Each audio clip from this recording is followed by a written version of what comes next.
জয় শ্রী রাধে কৃষ্ণ। প্রিয় ভক্ত, আজ আমি তোমাকে সত্য ও সততার শক্তির কথা বলবো।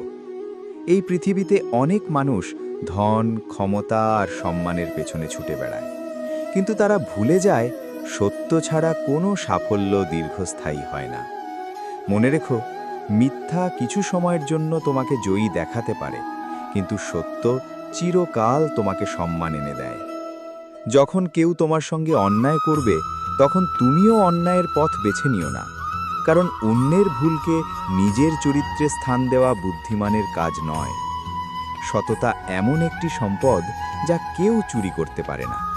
তোমার অর্থ হারিয়ে যেতে পারে, তোমার বন্ধু দূরে চলে যেতে পারে, কিন্তু তোমার সততা যদি অটুট থাকে, তাহলে একদিন সব কিছু আবার ফিরে আসবে।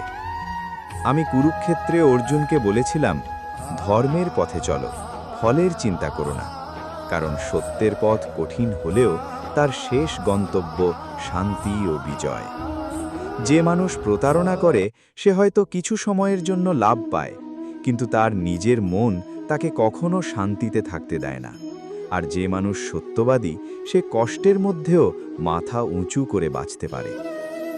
আজ নিজেকে প্রশ্ন করো, তুমি কি সব সময় সত্য বলো? তুমি কি কারোর বিশ্বাস ভঙ্গ করো না? তুমি কি নিজের বিবেকের কাছে সৎ? যদি উত্তর হ্যাঁ হয়, তবে জেনে রাখো, আমি সর্বদা তোমার সঙ্গে আছি। যদি উত্তর না হয়, তাহলে আজ থেকেই পরিবর্তন শুরু করো, কারণ পরিবর্তনের জন্য কখনো দেরি হয় না। মনে রেখো, সত্যের পথে হাঁটলে অনেক মানুষ তোমাকে ছেড়ে যাবে, কিন্তু শেষে সেই সত্যই তোমার সবচেয়ে বড় শক্তি হয়ে দাঁড়াবে।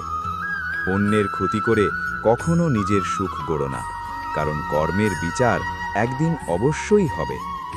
যে মানুষ নিজের কথার মূল্য রাখে, সে মানুষের হৃদয়ে স্থান পায়, আর যে মানুষ প্রতারণা করে সে ধীরে ধীরে সবার বিশ্বাস হারায়।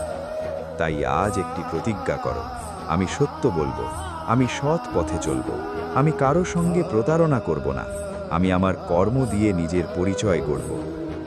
তোমার জীবনে যত ঝড়ই আসুক, সত্যকে কখনো ছেড়ে দিও না, কারণ সত্যই হলো সেই আলো যা অন্ধকার পথেও সঠিক দিশা দেখায়।